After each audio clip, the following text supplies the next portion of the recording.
Nah, hari ini kita mau belajar, saudara, dari satu kitab di Alkitab, bagaimana Tuhan membalikan keadaan, mengubah kutuk menjadi berkat. Berapa banyak yang percaya bahwa Tuhan sanggup?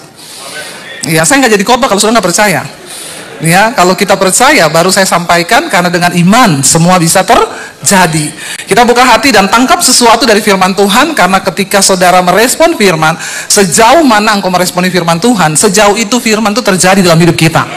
Ya, tapi kalau saudara itu dengar firman sambil, habis ini makan apa ya? Ya, saudara nggak dapat apa-apa. Tapi kalau saudara datang di sini dan berkata, Tuhan, dari firman yang aku dengar hari ini, aku percaya akan mengubah hidupku, maka itu akan terjadi. Amin. Saudara, ada satu kisah di Alkitab ya tentang Esther. Saya juga mendengar Pak Lukas sedang mencanangkan untuk bulan ini menjadi bulan berpuasa. Satu hal yang kita tahu dari kisah Esther itu yaitu tentang apa, saudara? Yang lain tahu enggak? Esther itu tetangga saya, Bu. Ya, siapa tuh Esther di Alkitab? Ya, haleluya, saudara. Ya, saya itu sekarang suka sedih loh lihat orang Kristen tuh banyak yang tidak tahu kisah dalam Alkitab. Ya, kita harus tahu kenapa dari semua kisah itu kita bisa belajar. Oh, ternyata nilai yang Tuhan mau kita belajar itu seperti ini, seperti ini. Ya, ditanya Esther, siapa yang tahu? Itu mantan saya dulu, Bu. Namanya Esther. Ya, bertobat, saudara. Kita tahu dari kisah Esther yaitu tentang berpuasa. Berapa lama Esther puasa? 3 hari 3 malam tanpa makan, tanpa minum. Ya, silakan kalau saudara mencoba, ya. Ya, kalau Tuhan suruh, kalau enggak juga jangan ya, nanti malah kerasukan, saudara. Saudara, di dalam kitab Esther ini ada satu cerita di mana Esther ini adalah seorang, dia berkebangsaan Yahudi, dan pamannya itu adalah Mordekai. Mordekai ini merawat Esther karena dia yatim piatu, mama papanya sudah mati. Dan mereka ini dulu dibawa dari, ya sebenarnya dia adalah suku Benyamin, dibawa ke pembuangan di Babel. Ketika bangsa Israel ya mendapat penghukuman Tuhan, terpaksa mereka dibuang di Babel. Dan pada saat itu ya Raja Ahasiweros itu permasyurinya yaitu Ratu Wasti dihukum mati. Kenapa? Karena pada waktu Raja panggil, Wasti ini tidak mau datang. Dan hukumannya, walaupun dia permasyuri atau ratu, kalau dipanggil oleh Raja tidak mau datang, maka dia harus mati. Ketika Ratu Wasti mati, Raja ini ya kesepian, gundah gulana. Ya, lalu orang-orang di bawahnya Raja berpikir, kita ini tidak bisa loh biarin Raja kita ini gundah gulana tanpa ratu. Jadi sebaiknya kita carikan pengganti. Memang laki-laki itu tidak tahan hidup lama-lama sendiri. Ya nggak bapak-bapak? Hello? Kalau istrinya mati, pasti pengen? Kok ibu-ibu yang jawab? Ibu-ibu jawab kawin, ya. Tapi itulah, enggak apa-apa ya, namanya juga laki-laki ya. Tapi berdoa, harus cari yang terbaik, ya. Supaya, kok amin? Kok ibu-ibu amin semua ya? Pengen mati semua. Oh, ternyata setelah saya melihat begini, ini ibu-ibu yang janda sudah tidak punya suami semua, makanya mereka bilang amin. Ternyata ibu-ibu yang pengen, nah ya, kawin lagi. Jangan ya, kalau ibu-ibu itu, perempuan itu kadang lebih banyak janda daripada duda. Kenapa, saudara? Karena perempuan itu lebih tahan, dia hidup sendiri, suaminya mati dia nggak kawin lagi. Tapi bapak-bapak ya, istrinya mati pengen cepat-cepat. Ibu-ibu lagi jawab kawin, ya. Sampai ada saudara bapak-bapak di Manado sana, bukan di sini ya. Tiap hari dia ke kuburan istrinya bawa kipas angin. Ditanya orang, kenapa Pak tiap hari bawa kipas angin? Iya, soalnya istri saya berpesan, sebelum kuburan saya kering, kamu tidak boleh kawin lagi. Jadi saya bawa kipas angin supaya cepat. Memang seperti itu ya. Lalu Raja Ahasiweros juga dia merana, aduh kok istri saya akhirnya mati, saya sendiri. Lalu dikumpulkanlah para wanita-wanita yang tercantik untuk menjadi pengganti ratu. Nanti dipilih siapa yang paling cantik. Lalu Esther terpilih salah satunya, saudara. Tapi Mordekai bilang begini, nanti kamu jangan bocorkan identitasmu, jangan bilang kalau kamu tuh orang Yahudi. Karena kita ini bukan lagi di negara kita sekarang, jadi diam-diam aja. Tiba-tiba, saudara, raja ini mengangkat seorang menjadi kepercayaan raja. Namanya itu Haman. Haman adalah seorang yang gila hormat, gila jabatan, tukang cari muka, dan mata duitan. Di sini tidak? Insya Allah. Ya, mata duitan, gila hormat, gila jabatan, tukang cari muka, suka menjelekkan orang lain. Ini saudara, orang macam begini Aduh ya, memang ya kalau dibaptis harus dicelupin selama 15 menit. Biar dia buka mata langsung di rumah Bapa di sorga. Orang model begini karakternya, yang dia akan dapatkan pasti adalah kebinasaan.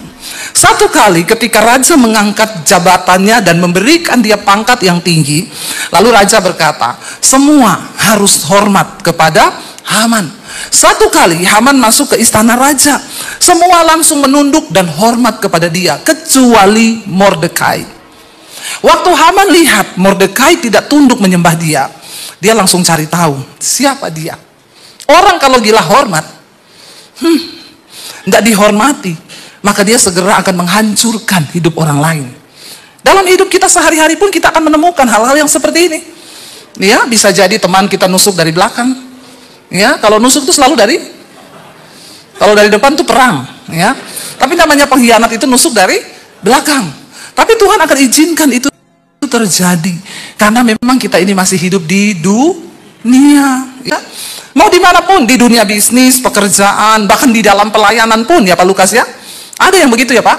Oh banyak kata Pak Lukas. Pengalaman ya Pak. Kita 11-12 ya Pak. Banyak saudara, mau dimanapun. Setan bekerja justru bukan di tempat-tempat yang ngeri. Saya di Semarang diajak teman pergi ke kuburan. Kuburan suaminya yang sudah lama meninggal. Lalu ada bapak-bapak datang. Saya tanya, siapa Bu? Dia penjaga kubur Bu di sini. Oh iya ya. Saya tanya, Pak sudah berapa lama kerja jadi penjaga kubur? Ya sudah 29 tahun Bu. Bapak ini kerja atau hobi ya? 29 tahun Pak, lama amat ya Pak. Iya Bu. Pak saya mau tanya Pak, 29 tahun Bapak jadi penjaga kubur, Bapak pernah lihat setan enggak? Belum pernah tuh Bu. Sekalipun belum pernah? Belum. Bapak sering malam-malam ada di kuburan? Sering lah Bu. Dia bilang, tapi saya belum pernah lihat setan. Saya bilang, memang benar setan itu tidak ada di kuburan. Ya, setan adanya di mana? Di gereja katanya ya. Ternyata banyak setan di gereja ya. Oh haleluya ya. Tapi saudara pastikan sebelah kanan kirimu tidak ada setan.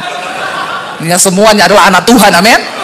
Memang benar setan tidak ada di kuburan. Setan itu bekerja nomor 1 di gereja. Kenapa? Karena dia tidak mau saudara dekat dengan Tuhan. Dia tidak mau saudara karakternya diubahkan. Jadi banyak setan.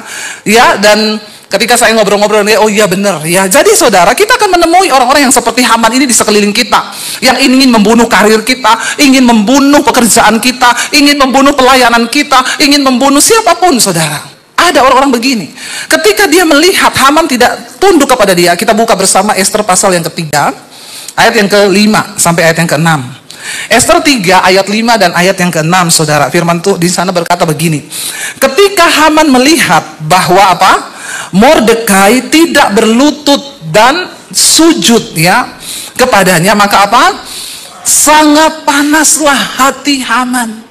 Cuma karena tidak berlutut, tidak hormat, hatinya jadi ini kasihan deh ya. Ngapain saudara? Tapi tanpa kita sadari itu terjadi dalam hidup kita. Kenapa banyak orang mencerai? Karena engkau berkata, harusnya istriku tuh begini, harusnya suamiku tuh begini, harusnya kalau aku pulang tuh dia begini. Lalu kalau tidak terjadi seperti yang kita mau, maka panaslah hati kita. Ya Pak ya. Sebenarnya kita juga punya benih-benih roh dari Haman ini, yang kepengen dihargai, ya kepengen dihormati, yang kepengen berbuat begini, yang kepengen dilakukan begini. Lalu kalau tidak terjadi kita marah karena kenyataannya tidak sesuai dengan ekspektasi kita. Haman jadi panas hatinya saudara, cuma gara-gara ya Mordekai tidak tunduk dan tidak hormat. Ini orang gila hormat saudara. Ya nggak perlulah saudara ya, kita ini mau dihormati kayak apa juga ngapain ya. Makanya orang macam begini, gila jabatan, gila hormat, ya pasti suka cari muka ya, padahal sudah punya, lalu jadi bermuka ya bermuka dua, muka kok dua, muka satu aja susah rawatnya, apalagi dua. Makanya jangan suka cari muka. Mari kita sibuk cari muka sama Tuhan. Itu yang paling enak, luar biasa saudara. Ketika kita cari muka sama Tuhan, kita dapat perkenanan Tuhan. Cari muka sama manusia, ngapain? Ya nggak perlu saudara. Ketika dia melihat bahwa Mordekai tidak sujud menyembah, panaslah hati Haman. Bapak-bapak, jangan kau suka hatimu panas. Sama istri panas, sama anak panas. Di gereja saja kelihatan luar biasa nyanyi, nyembah, pulang di rumah marah-marah terus. Itu pasti kau ditunggangi roh kuda merah. Apa itu di Alkitab dibilang roh kuda merah itu? Roh pencabut damai sejahtera. Kalau dia datang, damai sejahteranya orang hilang.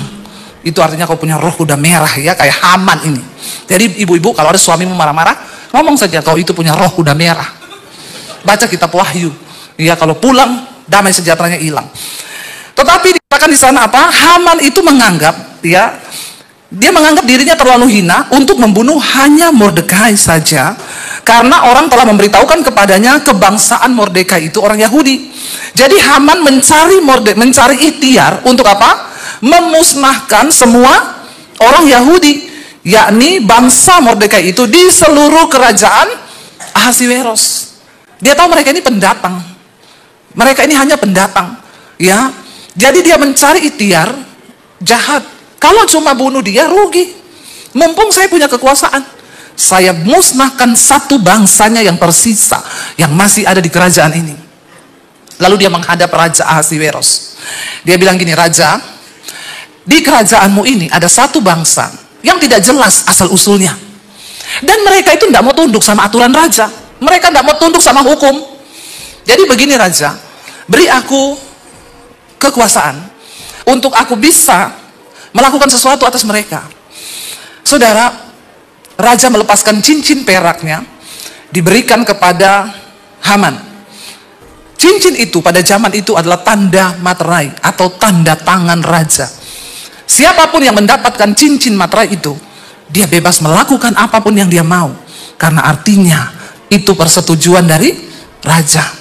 Lalu dia mulai buat surat, bersiap-siap semua orang Yahudi yang ada di dalam kerajaan Raja Ahasiweros akan dibunuh semuanya, harta kekayaannya akan dipersembahkan menjadi milik negara. Lalu ketika Mordekai mendengar hal itu, semua orang Yahudi yang ada pada waktu itu di kerajaannya Ahasiweros, mereka berduka, mereka ketakutan. Coba kita bayangkan kalau itu terjadi pada kita, saudara. Tiba-tiba ada satu hukum yang berkata bahwa semua yang bukan warga negara akan dimusnahkan. Bagaimana perasaan kita? Ya, kalau kita membaca Alkitab, mari kita merenungkan bahwa coba kalau itu terjadi kepada kita, maka pasti akan ada kesedihan yang besar. Dan ini masalah yang lebih berat daripada semua masalah. Ini adalah nyawa taruhannya, lebih daripada dikejar debt collector toh.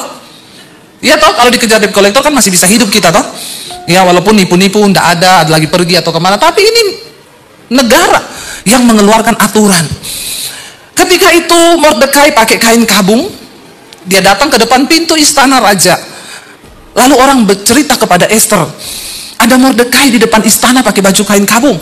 Esther bilang, cepat berikan baju kepada dia. Tidak boleh ada seorang pun yang pakai kain kabung berdiri di depan pintu istana. Nanti akan dihukum mati. Lalu orang datang memberikan baju dan Esther bilang, tanya sama Mordekai, ada apa? Kenapa dia pakai baju begitu? Lalu Mordekai bilang, sampaikan kepada Esther. Ya, bilang kepada Esther. Kita lihat ayat Esther 4 ayat yang ke-6. Ya, Esther menyuruh Hatah untuk pergi menemui Mordekai di depan pintu gerbang istana. Ayat yang ke-6, Esther 4, lalu keluarlah Hatah mendapatkan Mordekai di lapangan kota di depan pintu gerbang istana raja. Mordekai menceritakan kepadanya segala yang dialaminya serta beberapa banyaknya perak yang dijanjikan oleh Haman akan ditimbang untuk perbendaharaan raja sebagai harga pembinasaan orang Yahudi. Juga salinan surat undang-undang yang dikeluarkan di Susan untuk memunahkan mereka itu diserahkannya kepada Hatah supaya diperlihatkan dan diberitahukan kepada Esther. Lagi pula Hatah disuruh menyampaikan pesan kepada Esther supaya pergi menghadap raja untuk memohon karunia-Nya dan untuk membela bangsanya di hadapan baginda. Esther diberitahu, ini loh, kamu nggak tahu ada undang-undang baru yang dibuat oleh Haman, bangsa kita akan dibinasakan. Bahkan sudah disediakan ya emas untuk orang-orang yang mau membinasakan orang-orang Yahudi yang ada. Lalu Esther menjawab begini, saudara.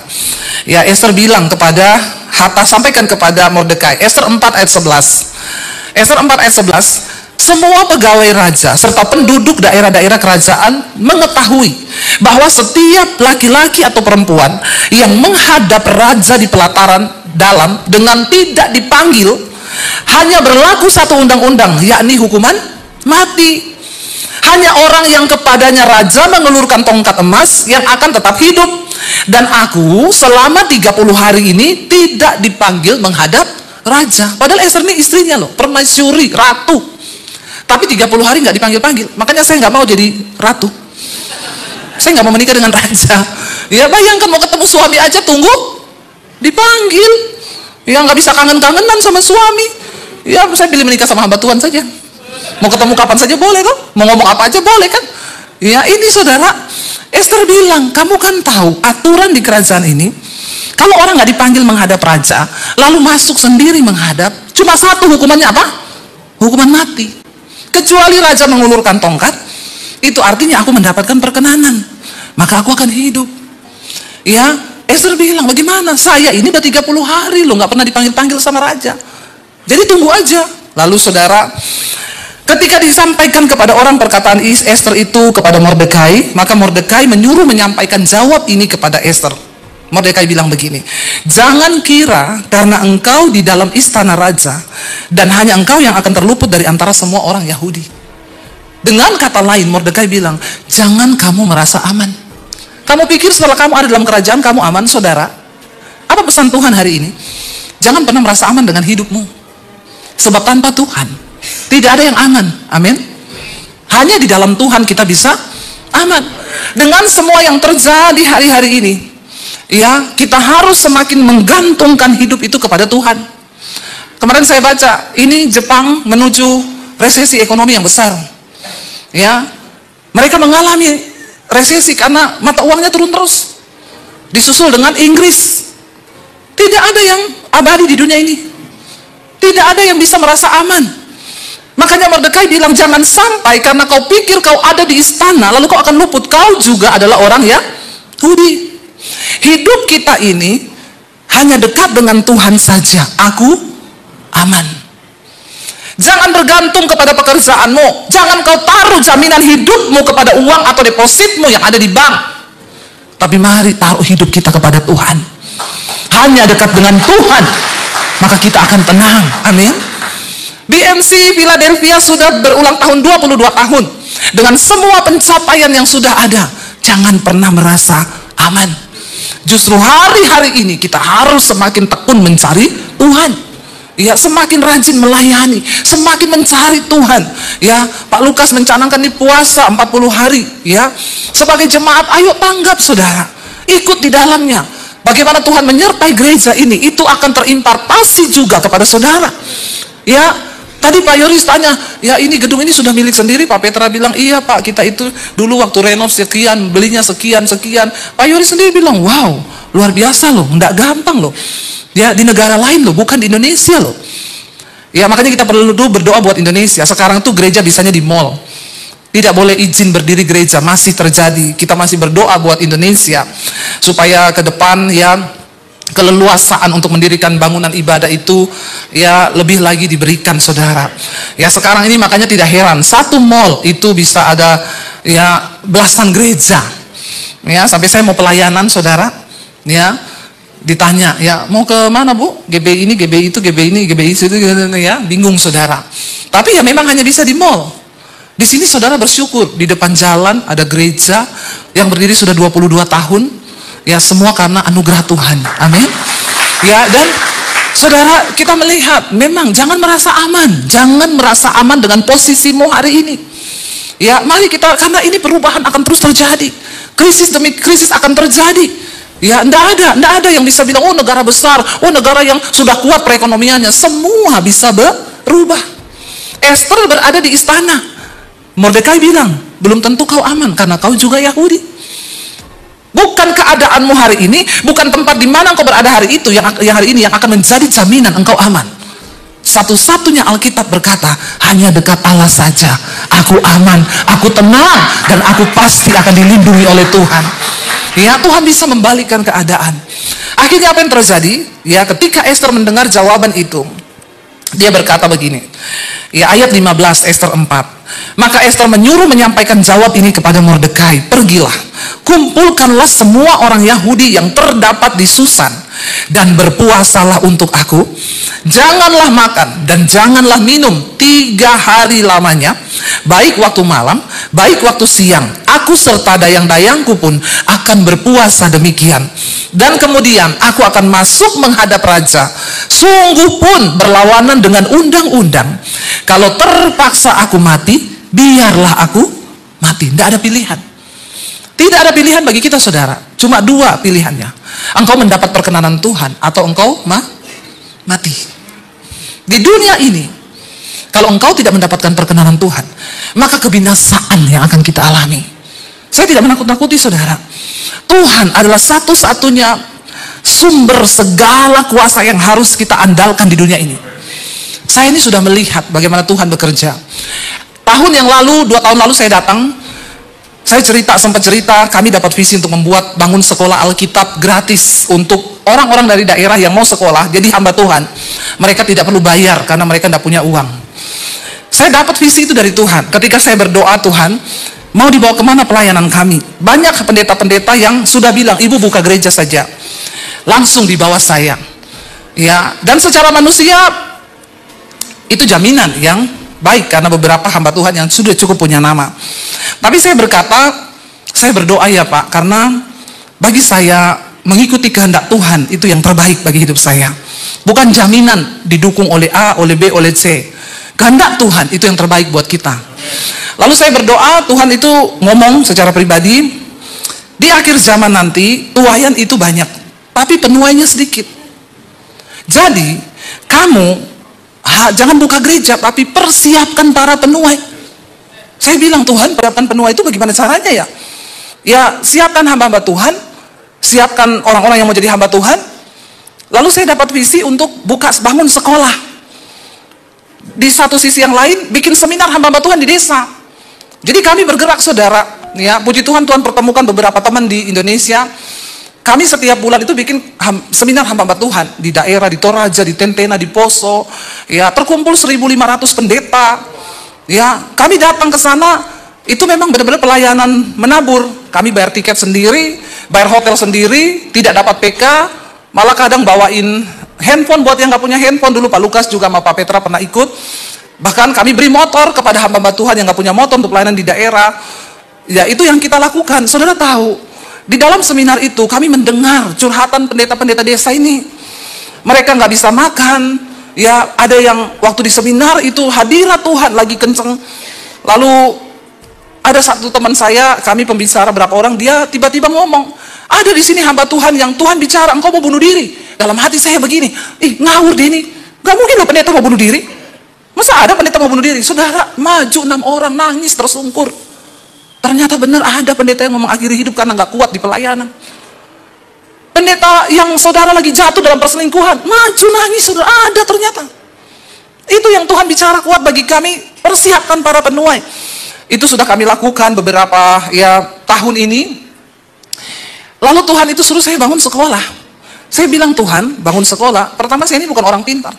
Ya, saya ini bukan master MT. Ya, enggak loh. Saya juga bukan orang kaya. Tapi kalau Tuhan suruh, ya oke, Tuhan, saya percaya. Kami dengan suami jalan, saudara, ke daerah Tawangmangu cari tempat. Memang kami sengaja cari di daerah pegunungan yang dingin, jauh dari kota. Karena pendeta itu memang harus di bawah gunung sana ya, supaya dekat dengan Tuhan. Ya, kalau dekat dengan kota, ke mall terus, hedon nanti ya. Jadi kita sengaja cari daerah sana. Kami keliling-keliling, dapat harganya cocok tanah, izinnya susah. Dapat yang izinnya gampang, harganya mahal. Saya putuskan dengan suami, kita balik aja ke Jakarta yuk. Nanti kita balik lagi. Beberapa kali kami balik loh, untuk sebuah visi Tuhan. Lalu satu kali saya bilang, Tuhan, kami sudah berusaha ya, tapi Tuhan lihat tidak ada tempat. Tiba-tiba ada satu orang jemaat Mesbah Doa WA saya, Bu, saya dengar ibu lagi cari tanah untuk bangun sekolah. Iya Bu, saya punya tanah Bu, di daerah Bandungan. Itu di bawah gunung.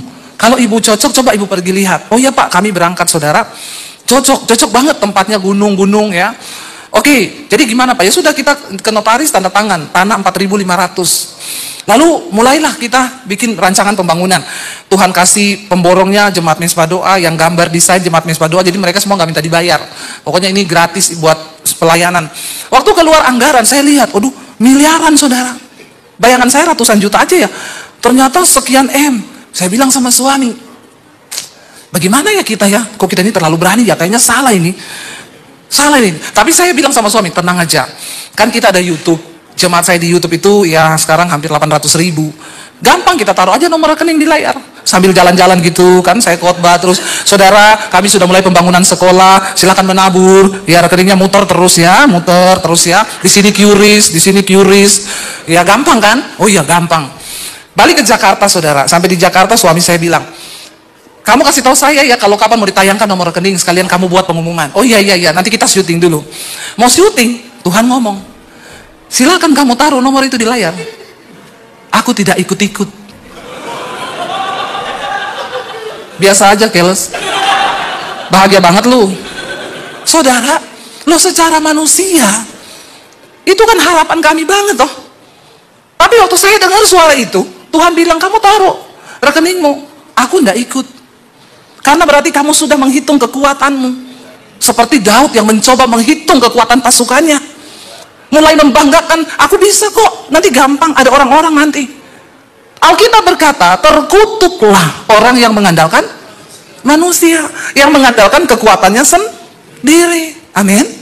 Akhirnya saya bilang sama suami, jangan taruh nomor. Lah terus gimana? Jangan. Biar Tuhan yang bekerja. Sebentar saya mau difoto ya. Sudah? Ya, kalau sudah kameranya turun ya. Soalnya nanti foto saya jelek. Sudah, itu yang terbaik ya, nggak usah foto lagi ya. Terima kasih.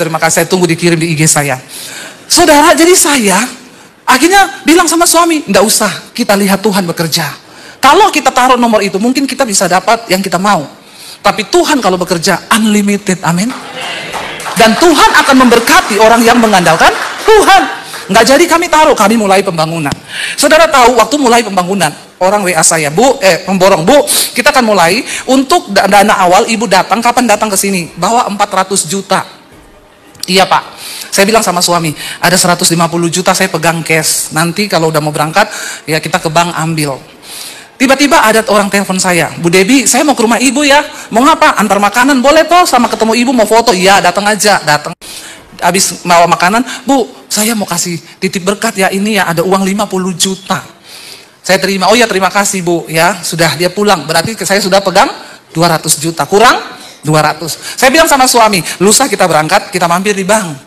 Sebelum berangkat, ada orang telepon, Bu Debbie, kapan bisa ketemu saya? Pengen ketemu Ibu, Bu, saya dari Kanada. Dari Kanada loh. Ya, bukan orang Indonesia, dari Kanada. Iya, kenapa Pak? Ketemu sebentar aja Bu, di mana? Saya mau ke Semarang, saya bilang lusa. Ya, tapi ketemu sebentar boleh nggak? Ya udah di Starbucks aja ya. Ya udah dekat apartemen saya, kita pergi saudara. Ngobrol-ngobrol, kami bersyukur Bu, di Kanada saya diberkati lewat khotbah-khotbah Ibu gini. Saya ini disuruh Tuhan datang ke sini khusus nyari Ibu. Ini saya bawa uang Bu, ada uang 200 juta. Tuhan suruh saya kasih. Saya tuh kaget Tuhan. Tuhan bilang, iya karena kau nggak pasang rekening. Kami berangkat saudara. Pembangunan semua berjalan, kami terkaget-kaget. Ada orang WA, Bu, sudah ini saya mau sumbang cat, saya ini toko cat. Saya kasih, Ian, ini nomor pemborongnya, kamu hubungan sendiri sama pemborongnya. Bu, saya ini dari ini mau sumbang semen, mau sumbang ini. Ya ini hubungi pemborongnya. Bu, ini. Bu, saya dari pabrik kasur. Ibu butuh kasur berapa? 100. Oke, saya datangkan dari pabrik. Jadi itu anak semisi saudara, mereka tidur di kasur spring bed dari pabrik masih baru. Lengkap sama bantal guling. Saya bilang jangan dikasih gulingnya, bantal toh. Keenakan mereka. Mau jadi hamba Tuhan di desa, malah peluk-peluk guling. Nanti pada nggak mau lulus semua, bertahan di situ semua, nggak mau pulang ke kampung. Enak aja saya dulu tidur pakai dus Indomie. Kamu tidur di busa semua enak.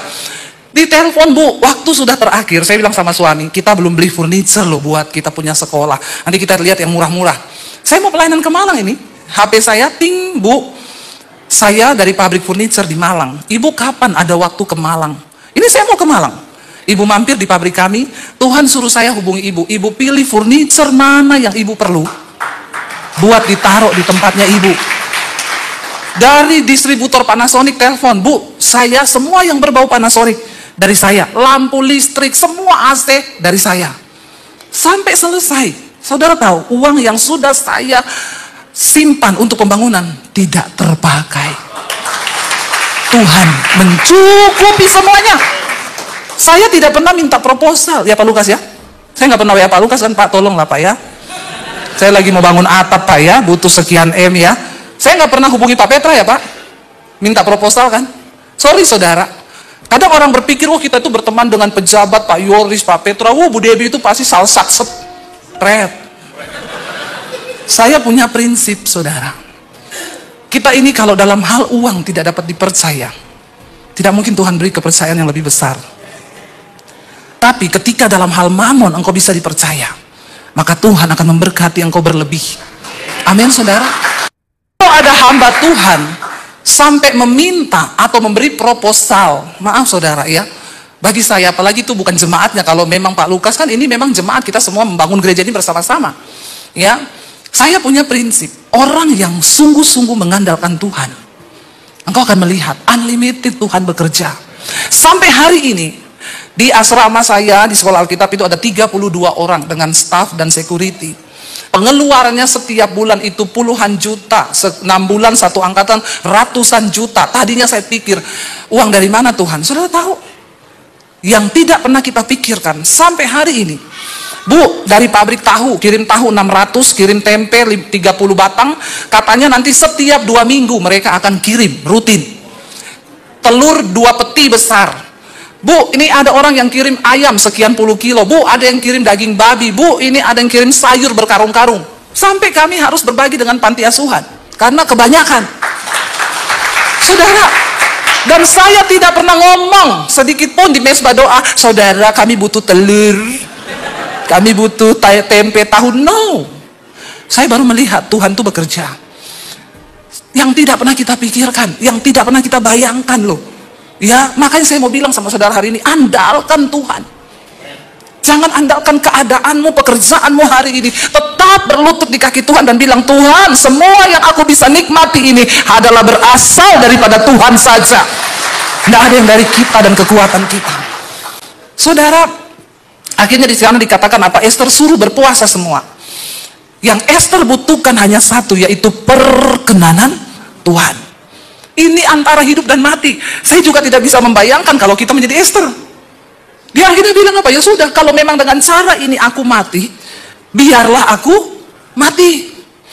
Lalu saudara, saya belajar kenapa Esther ini dipilih begitu luar biasa. Ternyata untuk mendapat perkenanan raja, ketika pertama kali di antara wanita yang cantik-cantik yang ada di kerajaan Ahasiweros dipilih untuk menjadi permaisuri, mereka itu yang sudah terpilih sebelum masuk menghadap raja untuk mendapatkan perkenanan siapa yang dipilih menjadi permaisuri. Mari kita lihat Esther 2 ayat 12 dan 13 saudara. Apa persiapannya untuk menjadi seorang ratu yang akan mendapatkan perkenanan raja menjadi permaisuri? Esther 2 ayat 12 berkata begini, tiap-tiap kali seorang gadis mendapat giliran untuk masuk menghadap Raja Ahasiweros, dan sebelumnya ia itu dirawat menurut peraturan bagi para perempuan selama berapa lama? 12 bulan atau 1 tahun. Sebab seluruh waktu itu digunakan untuk apa? Pemakaian wangi-wangian. 6 bulan untuk memakai minyak mur, dan 6 bulan lagi untuk memakai minyak kasai, serta lain wangi-wangian perempuan. Untuk bisa mendapatkan perkenanan raja, 1 tahun mereka dilulurin pakai minyak mur sampai badan mereka itu menyatu dengan bau harum dari minyak mur.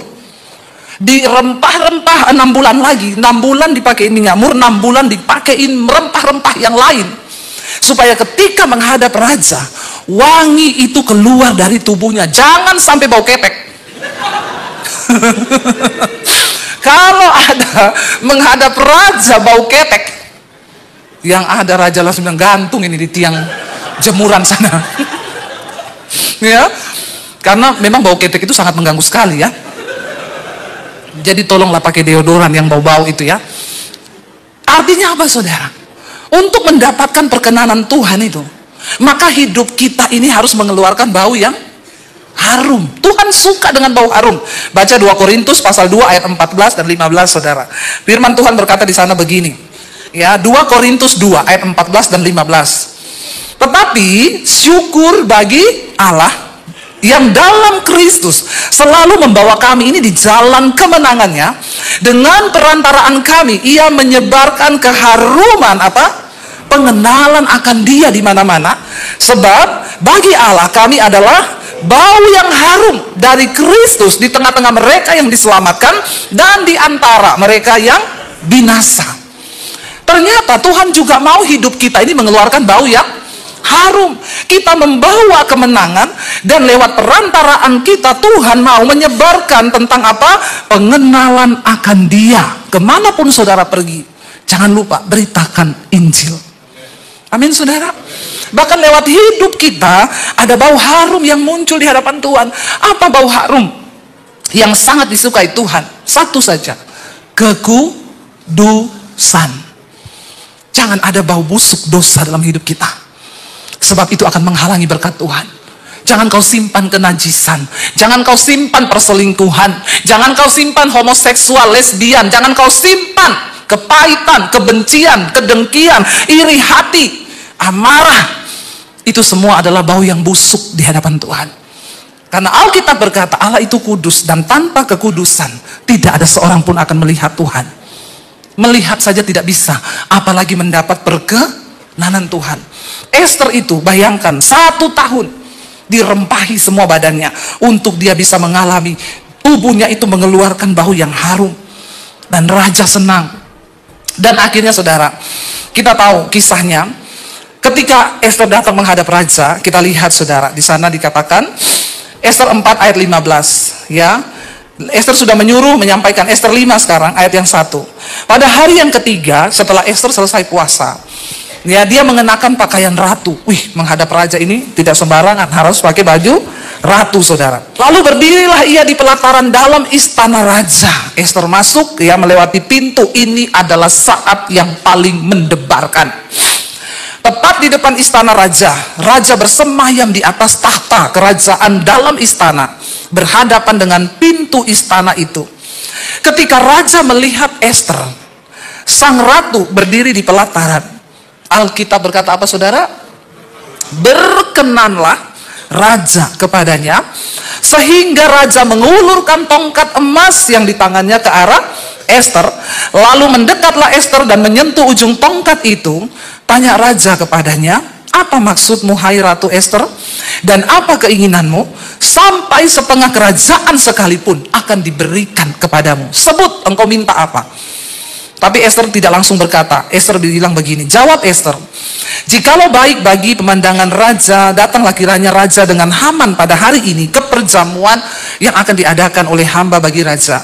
Esther bilang, saya akan bikin pesta kecil makan-makan, dan saya mengundang raja dan Haman untuk datang.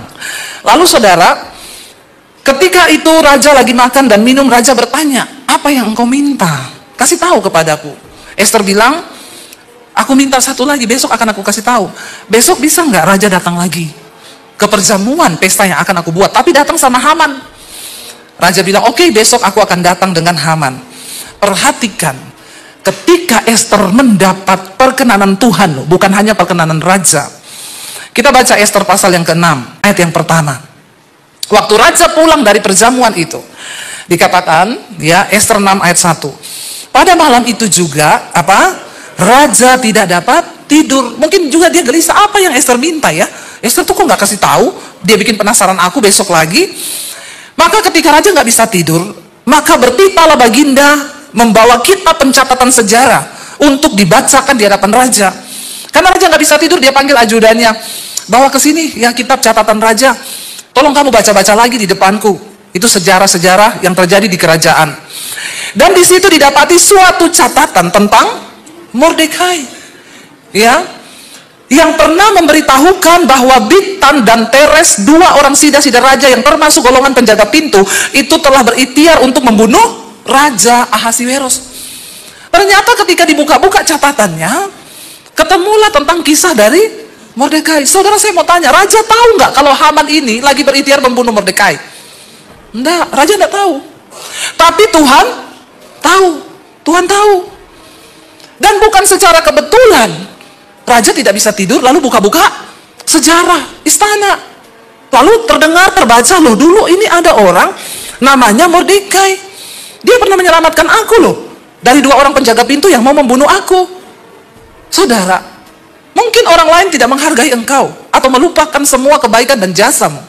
Tapi ingat, Tuhan itu tahu memberi upah kepada orang-orang yang setia kepada Dia. Amin.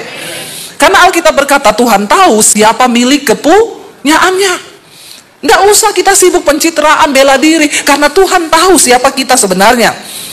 Maka saudara, bertanyalah raja, kehormatan dan kebesaran apa yang sudah dianugerahkan kepada Mordekai oleh sebab perkara itu. Lalu jawab ajudannya, jawab para biduanda raja yang bertugas pada baginda, kepadanya tidak pernah dianugerahkan apapun. Mungkin juga kasus ini ditutup sama Haman, jangan sampai Mordekai ini dihormati. Makanya dia bilang, oh enggak pernah Pak Raja, Mordekai tidak pernah dikasih apa-apa dari jasanya dia menyelamatkan nyawa raja. Saudara, Tuhan itu nggak pernah lupa dengan kebaikan, dengan apa yang pernah kita tabur. Sekalipun orang melupakannya, bahkan orang memfitnah kita seperti apapun, percayalah Tuhan mencatat semua benih, taburan air matamu, taburan uangmu, taburan apapun yang kau pernah lakukan. Dia tidak pernah lupa. Saya tuh suka meneteskan air mata kalau orang tuh berkata, Bu, saya melihat ibu sekarang ya, taburan air mata ibu yang lalu itu sekarang Tuhan bayar semuanya.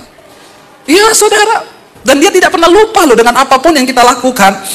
Akhirnya dikatakan saudara, dikatakan begini, setelah Haman masuk, tiba-tiba raja lagi dengar kisah itu, Haman masuk, yang tukang cari muka ini, yang gila jabatan ini. Memang Tuhan tuh tahu meninggikan orang yang rendah hati dan merendahkan orang yang tinggi hati. Tuhan tuh tahu. Setelah Haman masuk, bertanyalah raja kepadanya, apakah yang harus dilakukan kepada orang yang raja berkenan menghormatinya? Kata Haman dalam hatinya begini, siapa lagi kalau bukan aku yang akan dihormati oleh raja? Sorry ya. Kasihan deh lu. Ya, GR. Ya, dia pikir dia yang mau dihormati raja, saudara. Lalu dia berkata dalam hatinya, ya, siapa lagi katanya dia, ya, yang akan diberi kehormatan lebih dari kepadaku. Oleh karena itu, Haman jawab kepada raja mengenai orang yang raja berkenan menghormatinya. Dia bilang, dia harus dipakaikan bajunya raja, diberikan kudanya raja, diberikan keretanya raja, bahkan diberi mahkotanya raja. Dan saudara tahu, hari itu Haman sudah menyuruh orang membuat tiang gantungan untuk Mordekai yang tingginya 50 hasta. Waktu Tuhan berkenan, Tuhan membalikkan keadaan. Siapa yang akhirnya digantung? Haman. Saudara, jangan takut. Waktu kita mendapatkan perkenanan Tuhan, orang boleh mereka-rekakan yang buruk tentang hidupmu, tapi Tuhan sanggup mengubahnya menjadi sebuah rencana yang indah. Bahkan yang tidak pernah kau lihat dengan mata, yang tidak pernah timbul dalam hati, Tuhan sedia.